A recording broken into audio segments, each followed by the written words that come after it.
Bonjour et bienvenue dans Écolo au boulot. Je suis Cassandre Joly et mon but est de donner du sens au travail à travers l'écologie. Ensemble, nous trouvons des idées, des astuces, de la motivation et de l'inspiration pour rendre son quotidien au travail plus écologique et se sentir utile.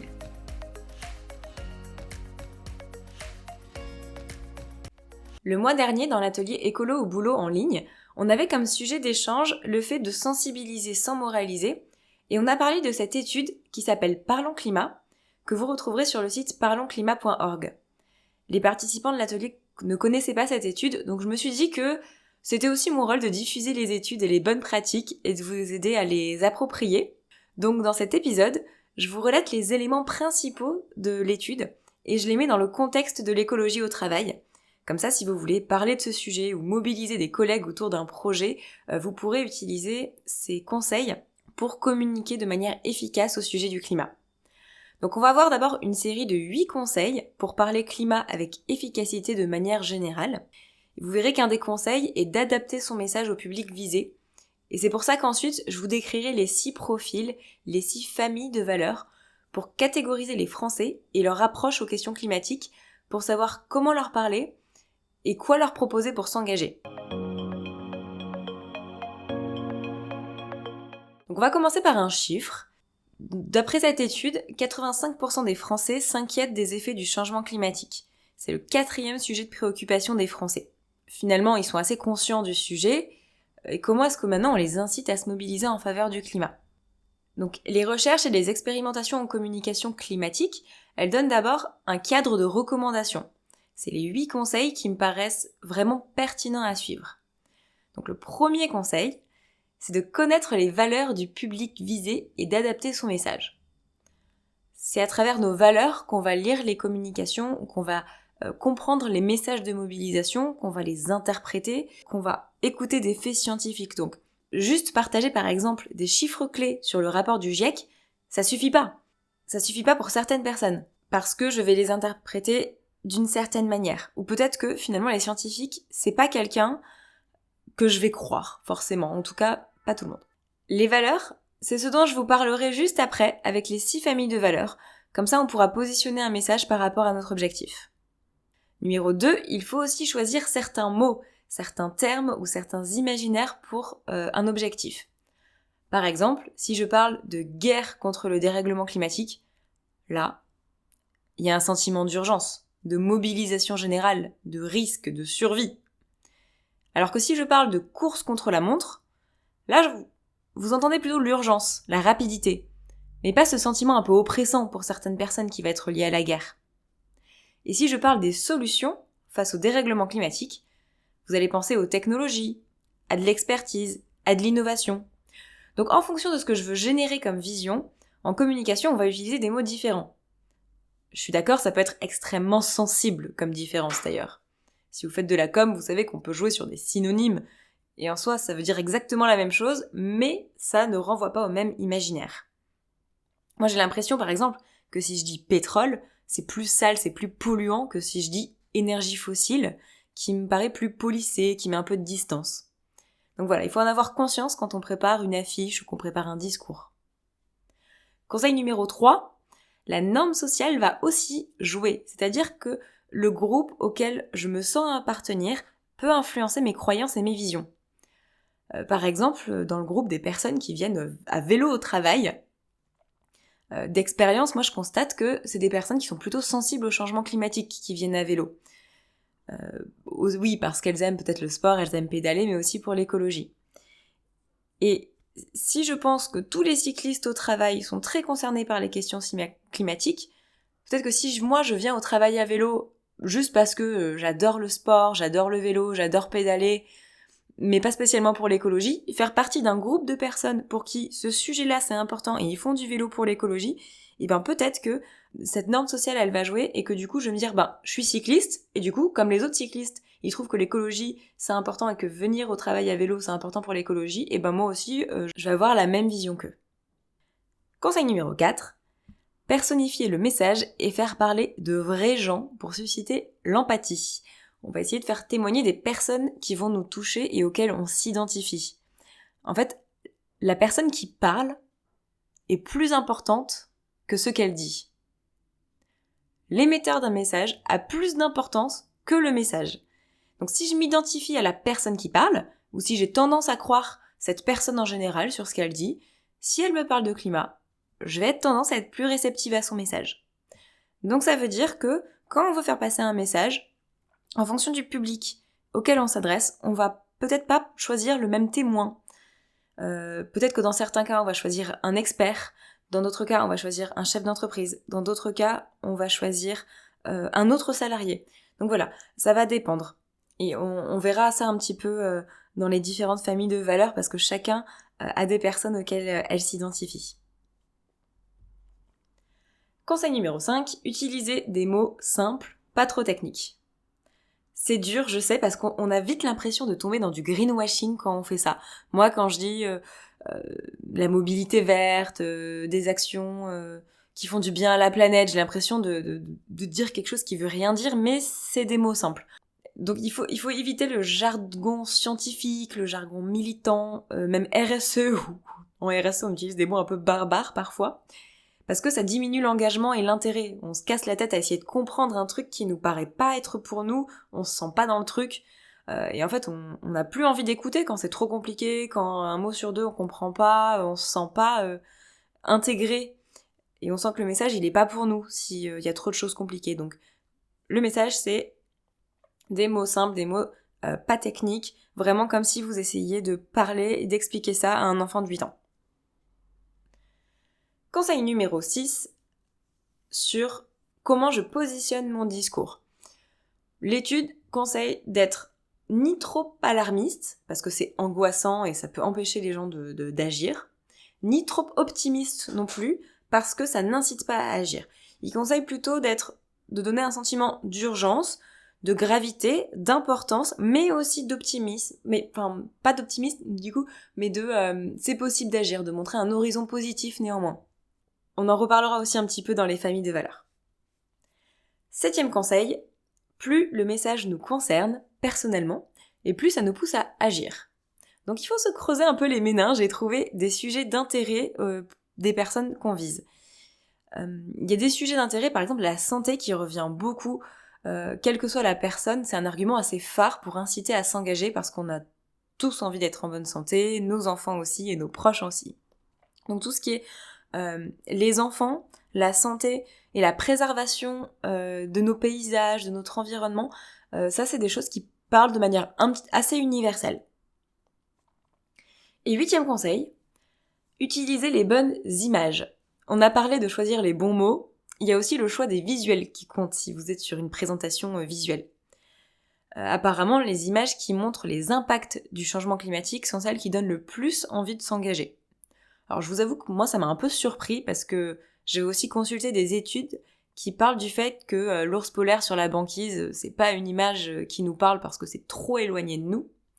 Donc je pense qu'en effet, on peut montrer les impacts du changement climatique pour mobiliser les personnes, mais des impacts un peu plus proches que la banquise, ou plutôt des personnes auxquelles on peut s'identifier plus facilement, des personnes qui sont proches de nous, ou des impacts qui sont à proximité, la sécheresse locale, l'incendie à côté de chez nous, le manque de neige dans la montagne d'à côté, peut-être des choses un peu plus proches que des enjeux qu'on connaît pas. Des enjeux qu'on connaît pas. Donc je vous récapitule les 8 conseils pour parler climat. Connaître les valeurs de son public pour personnifier le message, choisir les bons mots, jouer sur la norme sociale, faire témoigner des personnes auxquelles on peut s'identifier, utiliser des mots simples, être ni trop alarmiste ni trop optimiste quand on parle climat, se rattacher au centre d'intérêt de notre public et utiliser les bonnes images.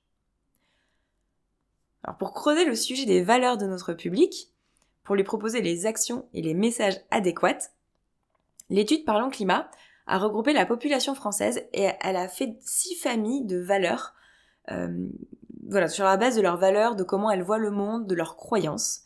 Et l'intérêt de ces 6 familles, c'est de les utiliser dans le cadre de campagnes de communication ou de promotion ou d'un projet pour pouvoir leur parler de la bonne manière. Donc je vais vous lister les 6 familles, puis j'entrerai dans les détails. Et pour chacune de ces familles, je vous proposerai d'expliquer qui sont ces personnes, comment s'adresser à elles et des exemples de mobilisation. Donc je vais prendre un exemple de projet d'entreprise, toujours le même, qui sera la mise en place du tri des déchets organiques. Voilà, c'était un des derniers épisodes de podcast, on avait parlé de ce sujet, donc voilà. Si l'année prochaine, il faut que vous mettiez en place le tri des biodéchets dans votre entreprise, mais il va falloir communiquer sur le sujet, je vous propose de prendre ce sujet-là et de voir comment est-ce qu'on le communique à ces 6 grandes familles de valeurs.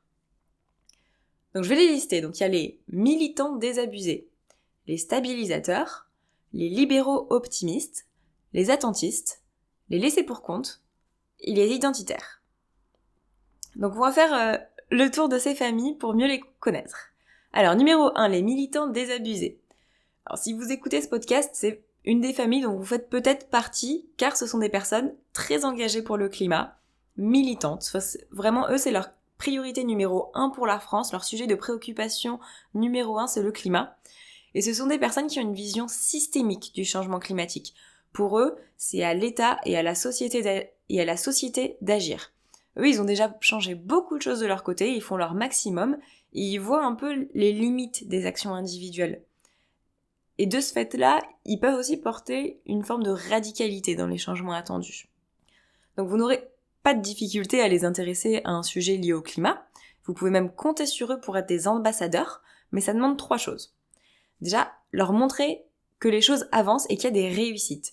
Il faut célébrer ce qui fonctionne pour lutter contre l'aspect désabusé, du tout ça sert à rien, où on peut aussi retrouver de l'éco-anxiété ou du pessimisme chez ces personnes-là. Donc, il va falloir leur montrer un côté un peu enthousiasmant. Ensuite, il faut parler de la question climatique de manière systémique. On n'est pas tout seul dans son coin. Et nos actions, même dans l'entreprise, elles s'inscrivent dans un mouvement plus large de changement du système. Donc, faut pas ignorer ce fait-là, pour eux. Et numéro 3, donc si on veut en faire des ambassadeurs, il faut les équiper pour être ambassadeurs. Et notamment, les équiper pour sortir un peu de leur bulle de militantisme et qu'ils soient capables de discuter avec des personnes qui ont des valeurs différentes pour les amener à s'engager. Par exemple, faites-leur écouter ce podcast sur comment on communique aux personnes, même si elles ne pensent pas exactement comme nous. Alors, dans notre exemple sur le tri des biodéchets, pour motiver les militants désabusés à être ambassadeurs, il faut leur montrer, par exemple, que la production de compost derrière le tri des biodéchets, ça va permettre de régénérer les sols, de limiter les déchets à incinérer ou à enfouir, capter du carbone dans les sols, de lutter contre le dérèglement climatique, donc ça va clairement leur parler, c'est une vision systémique. Et si vous pouvez par exemple les faire échanger avec la structure qui est en charge du compostage, surtout si c'est une association ou une structure de l'économie sociale et solidaire, ça peut aussi les intéresser, les rassurer et les motiver, parce qu'ils font confiance aux acteurs de terrain, ils font aussi confiance aux scientifiques, aux journalistes. Donc si c'est des sources que vous avez à portée de main, vous pouvez aussi leur présenter ces sources-là pour les motiver à agir.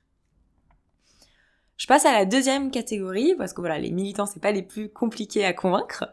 La deuxième catégorie, ce sont les stabilisateurs. Donc c'est un profil qui est en moyenne un peu plus âgé, plutôt propriétaire, surtout de maisons individuelles. Ils n'ont pas spécialement de difficultés financières, donc en gros, c'est des personnes bien installées dans leur vie, un peu le cliché de personnes mariées, qui a des enfants, une maison, un chien, etc. Et ce qui les caractérise, c'est leur attachement à la cohésion sociale, à avoir une société harmonieuse, à transmettre à leurs enfants et à leurs petits-enfants. Même s'ils sentent que tout va pas dans le bon sens dans la société aujourd'hui, c'est quand même quelque chose auquel ils sont attachés, l'harmonie. Donc pour eux, le changement climatique, c'est un problème, tout comme la baisse du pouvoir d'achat, parce que ça déstabilise la société. On est face à des personnes empathiques, modérées, prêtes à agir pour l'environnement et à en faire plus, à condition que ça ne vienne pas rompre l'ordre et la stabilité des choses. Ils sont vraiment pas fans du chaos, du désordre ou de la radicalité. Quand je parlais de cette famille de valeurs dans l'atelier écolo au boulot, on a rigolé parce que je disais que dans mon vécu, cette catégorie pour moi, en tout cas en entreprise, ce sont les mamans dans les entreprises. Celles qui veulent que tout se passe bien, qui sont toujours partantes pour un projet social ou environnemental et qui sont bien installées dans leur vie par ailleurs. Et voilà, il y avait une participante de l'atelier qui disait qu'elle se reconnaissait tout à fait dans cette catégorie, qu'elle était comme ça en entreprise et que voilà, même si l'idée c'est pas de mettre des personnes dans les cases, je trouve que ça aide d'avoir des personas, des personnes qu'on identifie à ces catégories pour les retenir. Donc moi, voilà, je les ai identifiées aux mamans dans les entreprises qui sont toujours trop partantes pour les projets parce que voilà, ça fait de la cohésion sociale, c'est un projet d'entreprise, c'est bien pour l'environnement, etc. Après, évidemment, c'est pas une généralité, il y a forcément des subtilités, mais voilà, moi ça m'aide d'avoir un peu des clichés dans ma tête auxquels je raccroche ma communication. Et donc les stabilisateurs, pour les engager, qu'est-ce qu'il faut ? Il faut leur montrer que préserver le climat, ça permet de maintenir un mode de vie ordonné, en harmonie, ça permet de conserver un vivre ensemble, un certain confort matériel à la fois pour nous et pour les générations suivantes. Et on peut aussi nourrir leur rôle de prescripteur. En fait, les stabilisateurs, c'est un peu les personnes qu'on va écouter, qui ont vraiment une influence en termes de normes sociales, justement. Tout à l'heure, on en parlait de cette norme sociale. Et donc, si on utilise les stabilisateurs pour être prescripteurs des changements à adopter en écologie au travail, en leur montrant ce qu'elles peuvent faire à leur niveau individuel et collectif, comme sont des personnes qui sont plutôt partantes, on peut les utiliser comme prescripteurs. Il faut juste leur proposer quelque chose. Ce sont des personnes qui sont dans la construction, vraiment pas dans le débat ou l'opposition, elles vont plutôt essayer de construire avec vous. Et donc vous pouvez leur proposer des projets, leur demander leur avis sans aucun problème. Dans notre exemple du tri des biodéchets, on va clairement pouvoir s'appuyer sur une communication qui explique que grâce à ce tri, chaque chose est à sa place, que nos déchets sont mieux gérés comme ça, voilà pour un peu l'idée de l'ordre, de l'harmonie. Et si vous leur proposez une formation pour leur expliquer ce qu'il faut faire, après, ce sont des personnes qui seront capables de le faire et d'expliquer à d'autres personnes comment le faire. Donc voilà, l'idée du prescripteur. Encore une fois, c'est pas une famille très difficile à convaincre parce que elles sont conscientes du problème, elles sont prêtes à s'engager, elles font déjà des choses, mais il faut leur proposer des choses qui vont pas être en contradiction avec leurs valeurs sur l'harmonie, le vivre ensemble, etc. Quelque chose de trop radical, ça va les braquer. On passe à la troisième famille de valeurs qui sont les libéraux optimistes. Alors comme leur nom l'indique, ils sont optimistes. C'est des personnes qui valorisent le travail et l'effort pour prendre le contrôle de sa vie. Donc des personnes qui se sentent bien intégrées, qui ont confiance envers les institutions pour gérer les problèmes. Et pour eux, le climat, c'est un sujet important, mais leur optimisme les empêche un petit peu d'agir parce qu'ils sont beaucoup moins inquiets que la population française sur ce sujet-là. En fait, ils ont confiance envers les institutions et ils ont confiance sur le fait que la technologie va régler les problèmes parce qu'ils sont attachés à l'innovation et au progrès. En tout cas, ils sont 33% à penser que la technologie va régler la crise climatique sans avoir besoin de changer notre mode de vie. Un peu trop optimiste donc. Ils sont moyennement prêts à changer parce qu'ils n'en voient pas franchement la nécessité. Donc eux, pour les engager dans une action de mobilisation, il faut utiliser ce en quoi ils croient déjà, donc montrer qu'ils peuvent nourrir leur quête de vie idéale et de leadership, notamment économique, grâce à leur action contre la crise climatique. Et on peut aussi leur parler de liens entre climat et santé, si on veut les sortir un petit peu de leur optimisme. Et surtout, on peut les impliquer en leur donnant des défis précis à relever.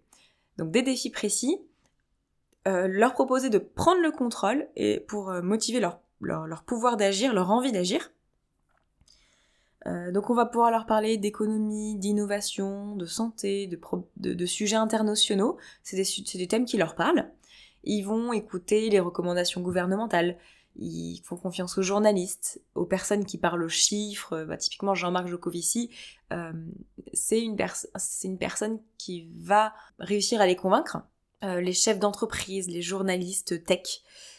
C'est des types de personnes auxquelles ils vont s'identifier, ou en tout cas auxquelles ils font confiance. Et donc sur notre projet de tri des déchets, par exemple, des biodéchets, à eux on peut leur dire « Ok, on va mettre ce projet en place et il faut choisir le meilleur système de compostage techniquement, celui qui nous coûtera le moins cher et qui fera qu'on sera une entreprise en avance et meilleure que les autres sur le tri des biodéchets. » On peut mettre des arguments économiques sur le tri des biodéchets et si jamais on peut accompagner ça d'un petit truc technologique, je sais qu'il y a des capteurs qui analysent par exemple le pH d'un compost pour voir si il est bien équilibré. ou alors si on peut leur communiquer des chiffres sur les biodéchets et l'évolution de la démarche, c'est quelque chose qui va leur plaire. 4e famille de valeurs, on passe aux attentistes.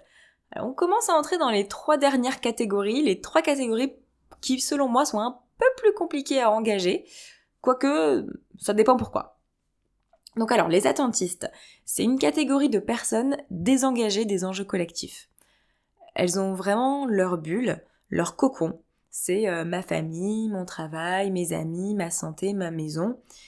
Et ce qui se passe autour de cette bulle-là, ça les intéresse pas trop. Ils s'informent peu, ils n'ont pas d'opinion très tranchée sur les sujets.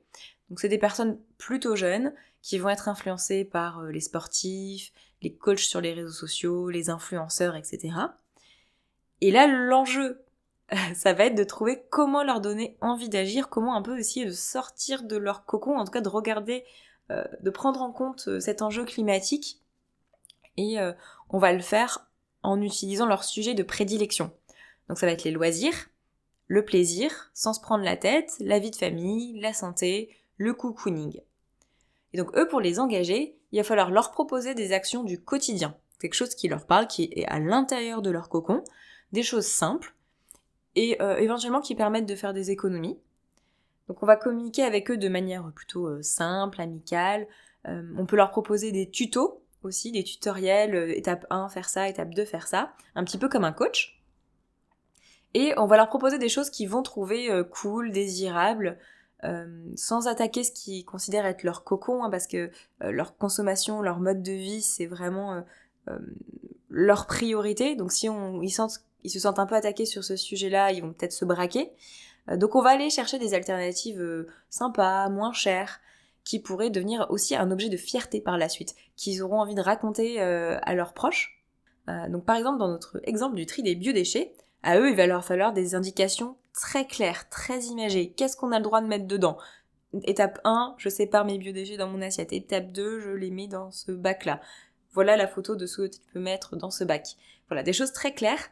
On peut aussi utiliser la culture populaire, donc des influenceurs, des émissions télé connues pour expliquer l'intérêt. Si on a une vidéo comme ça qui existe, autant l'utiliser.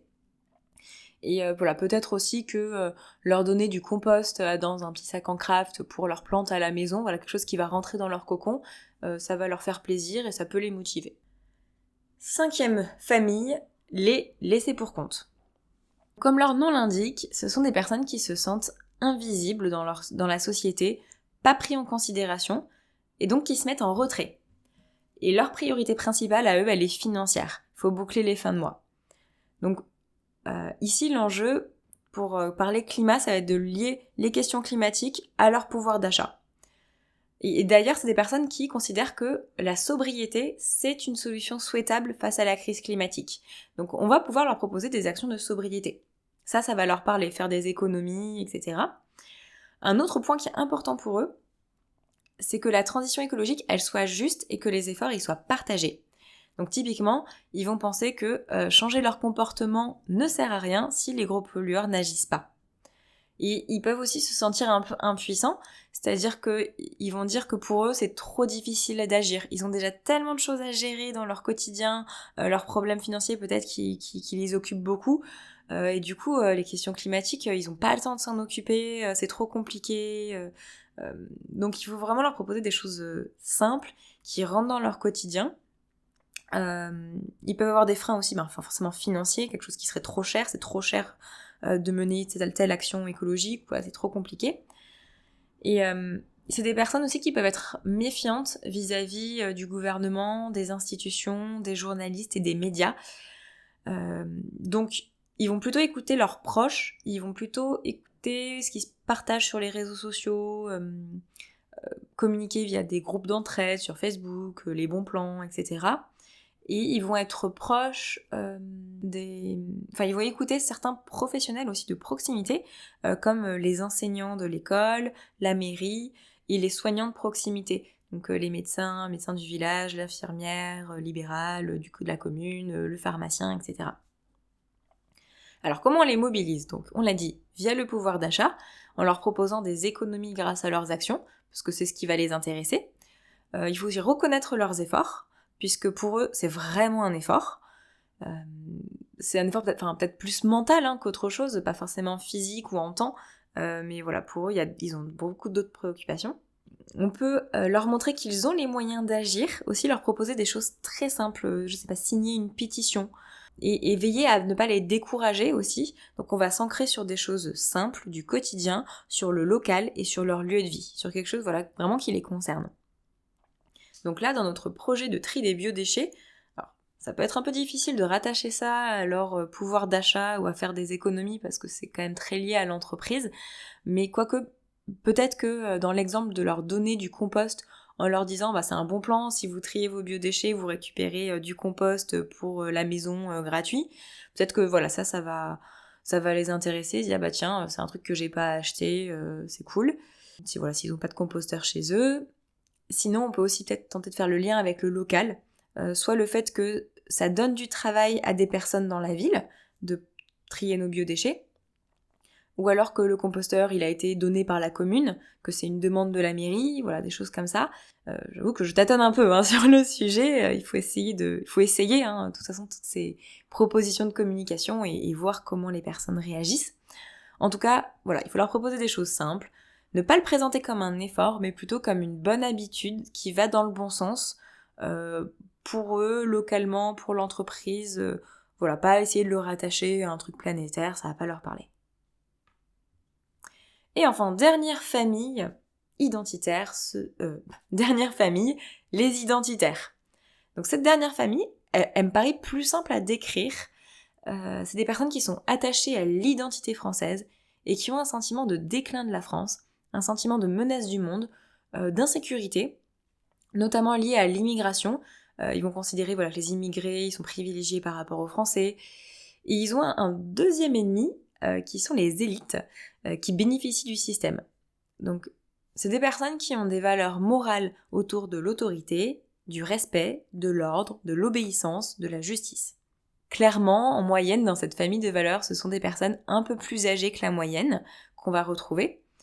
Moi, j'ai en tête des personnes qui rentrent complètement dans ce cliché, surtout que ce sont des personnes que je connais qui donnent volontairement leur avis, qui entrent dans le débat, donc c'est des positions que j'entends souvent, peut-être contrairement aux autres familles de valeurs qui sont peut-être plus discrètes. Et en tout cas, je trouve que c'est marrant de comprendre leurs valeurs et de mettre leurs lunettes. En tout cas, moi, ça m'a aidé à être plus empathique envers ces personnes-là quand je parle du climat, et à pas me braquer en pensant que c'est des vieux cons. Voilà, l'objectif, c'est d'ouvrir le dialogue et de les inciter à s'engager. Donc comment on fait avec ces personnes-là ? En fait, une fois qu'on a compris comment ils voient le monde, moi je suis d'accord avec leurs valeurs de justice, d'égalité, et en fait je me dis on peut trouver des points où on est d'accord, et donc je vais essayer d'aller chercher ces points où on est d'accord. Donc ils sont d'accord sur le fait qu'il faut de la justice, ils sont attachés à l'égalité quelque part parce qu'ils sont contre les systèmes à deux vitesses, ils sont attachés à l'ordre, ils sont attachés au local. Par exemple, ils sont attachés à la figure de l'agriculteur local. On peut retrouver une nostalgie du temps passé chez eux, donc on peut leur parler d'histoire, de comment on en est arrivé là, à avoir cet impact sur le climat, ça va les intéresser. On peut insister aussi sur le fait que lutter contre le dérèglement climatique, c'est protéger les agriculteurs, c'est protéger notre mode de vie traditionnel, c'est assurer la souveraineté de la France. On peut aussi dire que c'est limiter l'immigration climatique, qui sera potentiellement un vrai sujet dans les années à venir. En tout cas, il faut leur montrer qu'on a encore la possibilité d'agir pour assurer notre tranquillité et notre sécurité en préservant le climat. Voilà, ces personnes sont peut-être pas très optimistes sur l'avenir de la France, donc il faut leur montrer un horizon positif. Et on va pouvoir s'appuyer sur le Made in France, sur le bien vivre, sur les traditions françaises, sur le local, sur la proximité, sur le fait que on va assurer notre souveraineté énergétique, notre souveraineté alimentaire, manufacturière. Alors, sur notre exemple des biodéchets, on peut le rattacher au fait, déjà qu'avant on faisait comme ça, on jetait pas tout, tout était réutilisé dans les familles, on n'allait pas jeter les épluchures, ça partait, je sais pas, pour les cochons, pour les poules, etc. Donc on revient quelque part sur une tradition qui avait du sens, donc ça c'est une bonne nouvelle. On peut leur raconter peut-être, je sais pas, l'histoire du compost d'hier à nos jours, pourquoi ça a évolué, quelles sont les méthodes différentes. Et leur rappeler aussi que ça permet de garder des nutriments sur notre sol français, que ça donne des solutions d'amendement des sols aux agriculteurs du coin, et que pour les agriculteurs, voilà, c'est plus intéressant pour eux d'avoir du compost fait localement que d'acheter des engrais chimiques à une industrie étrangère qui va se gaver sur leur dos. Voilà, on peut être sans langue de bois avec ces personnes-là, et ils sont aussi attachés aux figures d'autorité. Donc si le dirigeant d'entreprise, par exemple, a un grand leadership, le fait qu'il fasse la promotion du système de tri des biodéchets, ça peut ajouter une pièce aussi pour convaincre les identitaires. On a fait le tour de nos 6 grandes familles de valeurs. À vous de voir maintenant si dans vos projets, vous vous adressez à toutes ces familles de valeurs dans l'entreprise, ou si certains profils vont être plus représentés que d'autres. Voilà, je pense qu'entre une grande entreprise où potentiellement on va retrouver ces 6 familles et peut-être une start-up dans la tech, on va pas trouver les mêmes personnes. Évidemment, ça demande de réfléchir à comment on adapte son message. Vous avez vu, là j'ai un peu tâtonné à essayer de vous trouver des exemples de comment intéresser ces différentes familles, mais j'ai trouvé des idées à chaque fois. Donc je pense que vous pouvez le faire aussi. Il faut aussi tester pour voir si ça fonctionne. Mais clairement, voilà, se baser, avoir ces familles de valeurs en tête, pour moi ça a 2 avantages. Alors déjà, on se met mieux à la place de l'autre, on peut imaginer quelle est sa vision du sujet, on peut le comprendre, ça permet de mieux vivre ensemble, ça permet aussi de penser à eux dans les actions qu'on propose. Typiquement, quand on en a parlé en atelier écolo au boulot, il y a une participante qui racontait que toutes les actions, toutes les animations qu'elle avait prévues pour la journée de l'environnement à son travail n'allaient cibler que les militants et les stabilisateurs. D'ailleurs, c'est eux qui venaient aux ateliers en général, et qu'en fait, ils n'avaient pas forcément pensé à proposer des activités pour des personnes qui auraient d'autres visions, d'autres intérêts, d'autres goûts. Donc voilà, avoir conscience de ces profils, ça permet de les prendre en compte quand on propose des choses dans l'entreprise. Et deuxième avantage, c'est si nos messages fonctionnent mieux, forcément c'est tout bénef pour l'environnement et notre projet qui va vraiment servir à quelque chose et pas s'adresser que à la moitié des personnes dans l'entreprise, on va vraiment s'adresser à tout le monde. Et si on arrive à convaincre tout le monde, peut-être qu'il y a des personnes qui vont être convaincues, qui vont en parler autour d'elles et on aura carrément un effet boule de neige. Donc je trouve que passer un temps à réfléchir à comment intégrer tout le monde en fonction de leur vision du monde, en mobilisation climatique, en communication climatique, ça a vraiment un intérêt, c'est hyper important. Alors vous pourrez trouver l'étude et les conseils que je vous ai présentés sur le site parlonsclimat.org et je vous ai aussi préparé un article sur le site d'Écolo au boulot qui récapitule tout ça, avec les exemples que je vous ai donnés pour mobiliser chaque profil au travail si vous avez besoin de vous les remettre en tête. J'espère que cet épisode vous a plu. Si c'est le cas, vous pouvez laisser un commentaire à cet épisode sur Apple Podcasts, Spotify ou sur le site internet pour dire ce qui vous a été utile, ce que vous retenez principalement de cet épisode. Et je suis aussi très curieuse de savoir comment vous pourriez avoir envie ou besoin d'utiliser ces différents profils de personnes pour adapter votre communication ou vos actions. Donc n'hésitez pas à venir me raconter ou demander mon avis. C'est vraiment toujours un plaisir pour moi d'échanger avec vous sur ce sujet. Merci pour votre écoute. On se retrouve dans 2 semaines pour le prochain épisode. Ciao!